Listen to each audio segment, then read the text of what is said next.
प्यारे बच्चों, हम लोग 12th क्लास हिस्ट्री का 4th लेसन सीखने जा रहे हैं, विचारक, विश्वास और इमारतें। यह लेसन हमारा ईसा पूर्व 600 से लेकर के ईसा सम्मत 600 ईस्वी तक है। तो चलिए शुरू करते हैं। सबसे पहला प्रश्न लेते हैं कि भोपाल राज्य में सबसे प्राचीन इमारतें कौन सी हैं।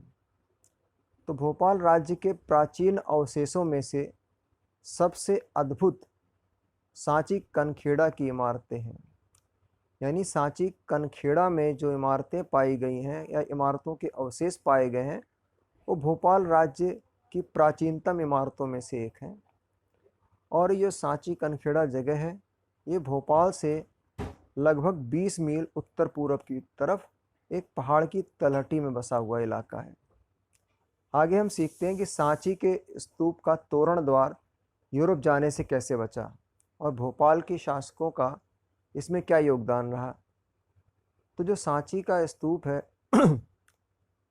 इसमें जो यूरोपियन देश के लोग थे, चाहे फ्रांस के लोग हों चाहे अंग्रेज़ हों, इन सब की बहुत ज़्यादा दिलचस्पी थी, बहुत इंटरेस्ट दिखा रहे थे। तो फ्रांसीसियों ने सांची स्तूप का जो पूर्वी तोरण द्वार था उसको ले जाने का प्रयास किया और उन्होंने कहा कि इसको हम जा कर के संग्रहालय में, अपने म्यूज़ियम में रखेंगे। और इसके लिए उन्होंने शाहजहाँ बेगम से परमिशन मांगी कि हमें फ्रांस ले जाने की इसकी अनुमति दें, क्योंकि उस समय उस इलाके की जो शासिका थी वो थी शाहजहाँ बेगम, यानी शाहजहाँ बेगम का वहाँ पर शासन था। ऐसा ही कुछ अंग्रेज़ों ने भी किया। आने वाले कुछ समय बाद अंग्रेज़ों ने भी कोशिश की कि इसको हम अपने यहाँ ले जाएं, लेकिन किस्मत की बात ये रही कि चाहे फ्रांसीसी लोग हों चाहे अंग्रेज़ लोग हों, ये दोनों ही लोग प्लास्टर की प्रतिकृति से ही संतुष्ट हो गया। अर्थात प्लास्टर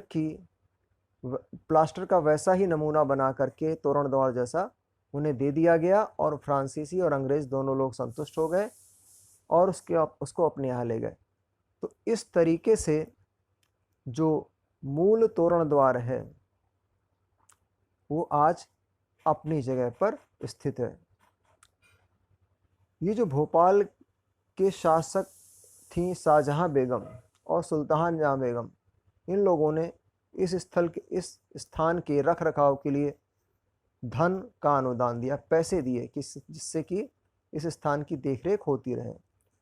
तो जो जॉन मार्शल थे वो सांची पर इन्होंने अपने ग्रंथ लिखे और ग्रंथ लिखने के बाद उन्हें सुल्तान जहाँ बेगम को समर्पित किया। सुल्तान जहाँ बेगम जो शासिका थी, इन्होंने यहाँ पर एक म्यूज़ियम बनवाया इस इलाके में और गेस्ट रूम यानी अतिथिशाला बनाया। इसको बनाने के लिए इन्होंने पैसा दिया, जिससे कि इस स्थान पर संग्रहालय और अतिथिशाला बनाई गई। और इसी जगह पर रह करके जॉन मार्शल ने वो ग्रंथ यानी पुस्तकें लिखी। अब इन जब पुस्तकों के प्रकाशन का समय आया तो सुल्तान जहाँ ने इन किताबों के प्रकाशन में अपना योगदान दिया था। अब ये जो सांची का जो स्तूप मिला, इससे बौद्ध धर्म के बारे में लोगों की जो समझ थी, इसमें कई सारे बदलाव देखने को आए। आगे हम सीखते हैं कि प्रथम सहस्त्राब्दी ईसा पूर्व विश्व में किन किन चिंतकों का उदय हुआ। तो ईसा मसीह के जन्म से 1000 वर्ष पीछे का अगर 1000 वर्ष यानी एक पहली सहस्त्राब्दी देखते हैं तो विश्व के अलग अलग इलाके में अलग अलग विचारक लोग निकल के सामने आते हैं और ये संपूर्ण विश्व के लिए एक महत्वपूर्ण टर्निंग पॉइंट था, मोड़ था एक तरीके से। क्योंकि इसी समय ईरान में जरथुस्त्र, चीन में खुंगत्ज़ी, यूनान में सुकरात, प्लेटो और अरस्तु और भारत में महावीर और बुद्ध, ये ऐसे चिंतक निकल के आते जिन्होंने अपनी विचारधारा से पूरे समाज को प्रभावित किया। इन लोगों ने जीवन के रहस्यों को समझने का प्रयास किया और इन्होंने कोशिश की कि इंसानों और विश्व व्यवस्था के बीच जो रिश्ता है उसको समझा जाए।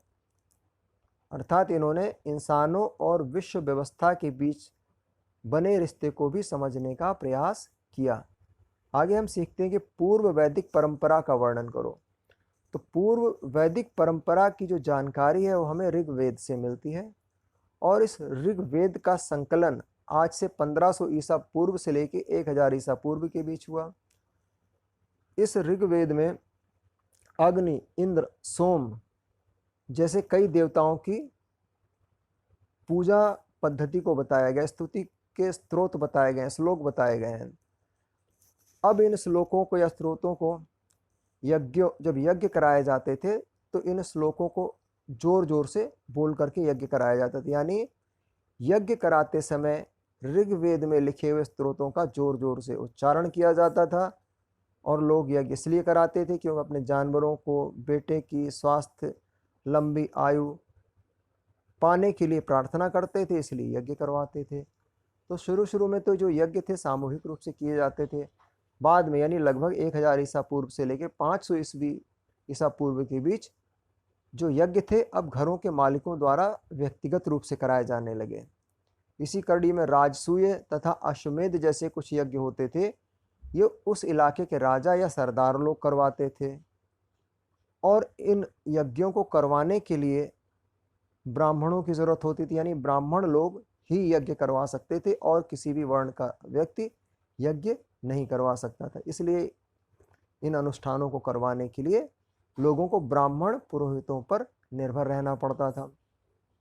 आगे हम सीखेंगे कि समकालीन बौद्ध ग्रंथों में विभिन्न विचारों वाले लोगों से जीवंत चर्चाओं और विवादों की एक झलक कैसे मिलती है।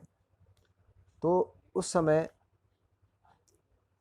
समकालीन जो बौद्ध ग्रंथ उस टाइम के मिले हैं तो उसमें 64 संप्रदायों का जिक्र किया गया है, यानी 64 चिंतन परंपराएं थी। इन परंपराओं में लोगों की आपस में चर्चा होती थी, वाद विवाद होती थी और हर विचारधारा के लोग अपने अपने विचार का प्रचार अलग अलग इलाकों में घूम घूम करके करते थे, अपने ज्ञान की बातें लोगों को बताते थे, एक दूसरे के साथ तर्क वितर्क करते थे, यानी वाद विवाद करते थे। ये जो वाद विवाद होते थे ये कुटागार शालाओं में की जाते थे। और ये कुटागार शाला का मतलब था नुकीली छत वाली झोपड़ी, यहाँ पे करते थे, या फिर उपवनों में वाद विवाद यानी चर्चा होती थी अलग अलग विचारधारा के लोगों के बीच। इन स्थानों पर जो घूमने वाले लोग विचारक थे वहाँ के ठहरा भी करते थे।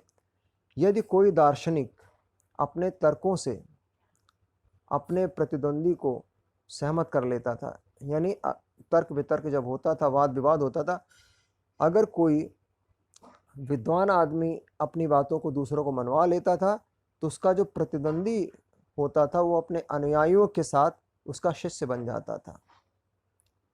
इसलिए समय के साथ साथ किसी भी संप्रदाय के प्रति लोगों का समर्थन घटता और बढ़ता रहता था। कभी किसी संप्रदाय का समर्थन ज़्यादा मिलता था, कभी कम हो जाता था। तो कई विचार ऐसे हुए जिन्होंने, भारत के विचारक जिन्होंने वेदों के प्रभुत्व पर प्रश्न उठाया, यानी वेदों में लिखी हुई बातों पर क्वेश्चन मार्क लगाया। और इनमें से प्रमुख महावीर जिन्होंने जैन धर्म की स्थापना करी, बुद्ध जिन्होंने बुद्ध धर्म की स्थापना करी, इन्होंने भी वेद में बताई गई कमियों को उजागर किया। उन्होंने माना था कि दुखों से मुक्ति का प्रयास हर व्यक्ति खुद कर सकता है। इन विचारकों का मानना था अगर कोई व्यक्ति परेशान है तो प्रयास करके अपने दुखों को दूर कर सकता है। लेकिन ये जो सोच थी ये ब्राह्मणवादी विचारधारा से बिल्कुल अलग अलग थी, क्योंकि ब्राह्मण लोगों का मानना था कि किसी भी व्यक्ति का जो अस्तित्व है उसकी जाति लिंग पर निर्भर करता है। ये देखना पड़ता है वो किस जाति का है, किस लिंग पर है, तभी वो अपने विचारों को तभी वो मुक्ति पा सकता है। आगे हम सीखने जा रहे हैं कि जैन धर्म की उत्पत्ति, शिक्षाओं तथा विस्तार की जानकारी दीजिए।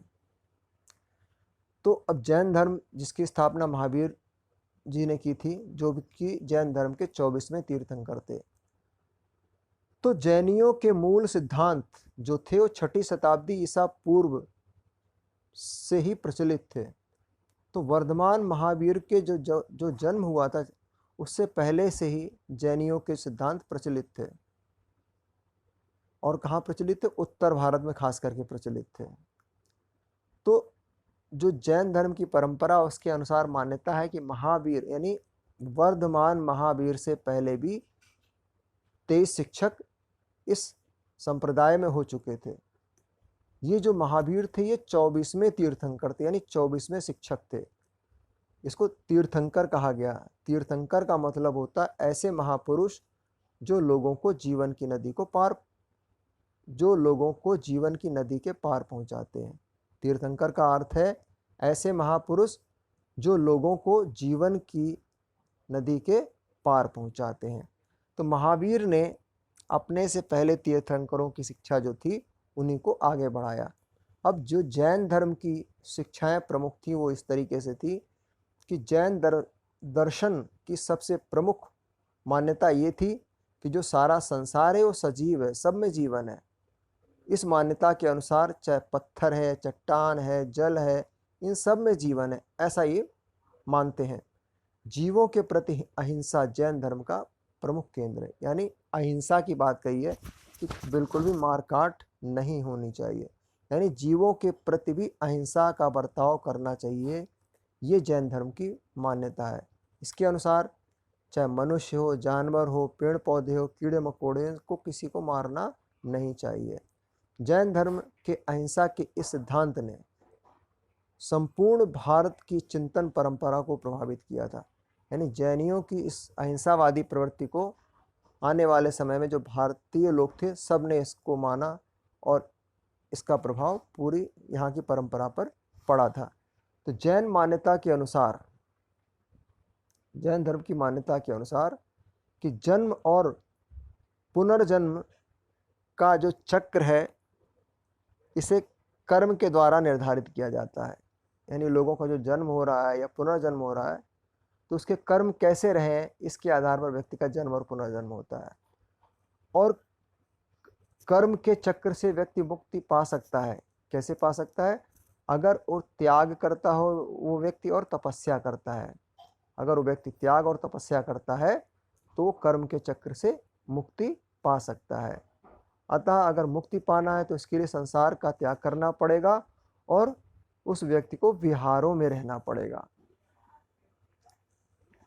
जैन साधु और जो साध्वी हैं ये 5 तरह के व्रत करते हैं, जैसे पहला हत्या न करना, चोरी न करना, झूठ न बोलना, ब्रह्मचर्य का पालन करना, इसे अमृषा भी बोलते हैं, और धन इकट्ठा न करना यानी धन संग्रह न करना।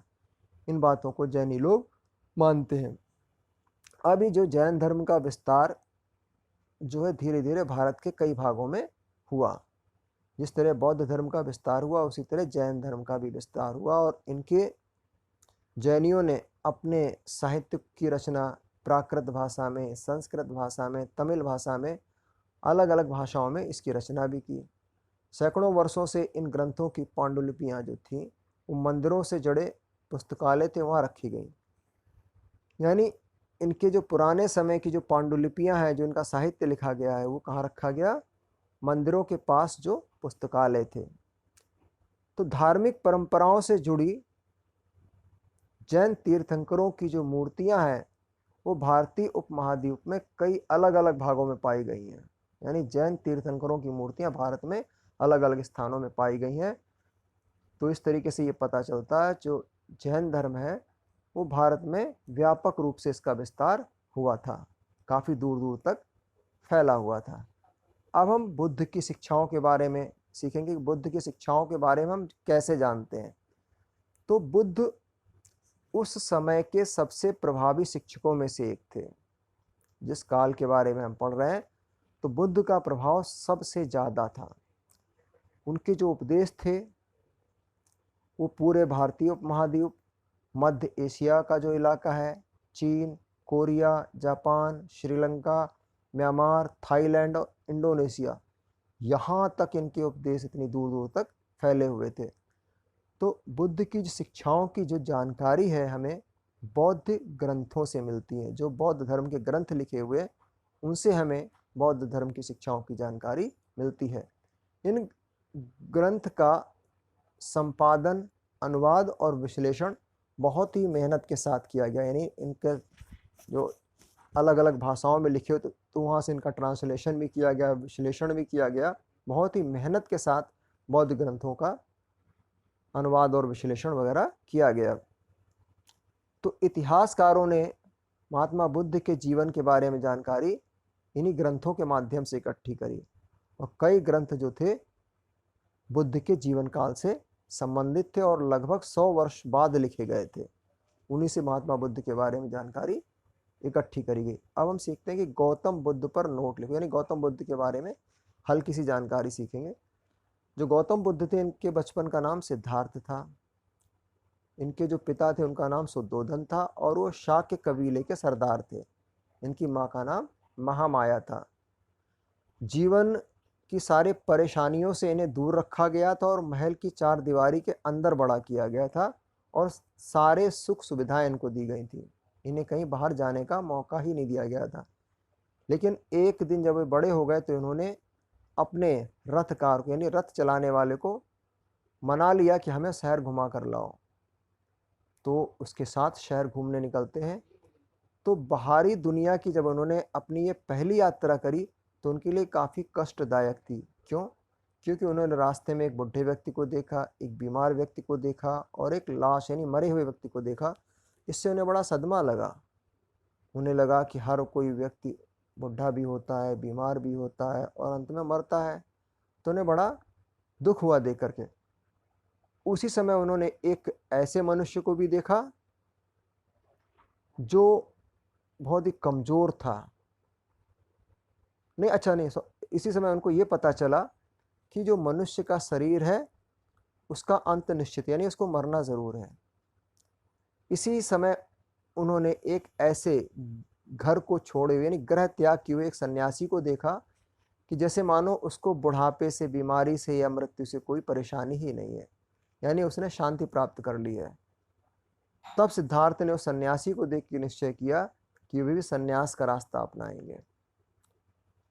यही सोच करके कुछ समय बाद उन्होंने महल का त्याग कर दिया और सत्य की खोज में निकल पड़े। सिद्धार्थ ने कठिन तपस्या की, साधना की और कई साधना करने के मार्गों को इन्होंने खोजा। इन्होंने कई ऐसे रास्ते भी अपनाए जिससे इन्होंने अपने शरीर को अधिक से अधिक कष्ट दिया और जिसके कारण वो कई बार मरते मरते भी बचे। तो इस तरीके से अतिवादी तरीकों को छोड़कर उन्होंने कई दिन तक ध्यान करते हुए ज्ञान की प्राप्ति की। अंत में उन्होंने ज़्यादा कष्ट देने वाले तरीकों को छोड़ा और ध्यान लगाकर तपस्या की, तभी उनको ज्ञान की प्राप्ति होती है। और इसके बाद ही इनको, सिद्धार्थ को, बुद्ध के नाम से जाना गया। बुद्ध का मतलब होता है ज्ञानी व्यक्ति। अब बाकी जीवन जो था उन्होंने अपना सादा जीवन, सम्यक जीवन के रूप में बिताया और धर्म का प्रचार किया, लोगों की अच्छी अच्छी शिक्षाएं देने का काम किया। तो फिलहाल इस वीडियो में हम लोग यहीं तक सीखते हैं। इसके आगे हम लोग नेक्स्ट वीडियो में सीखेंगे। धन्यवाद।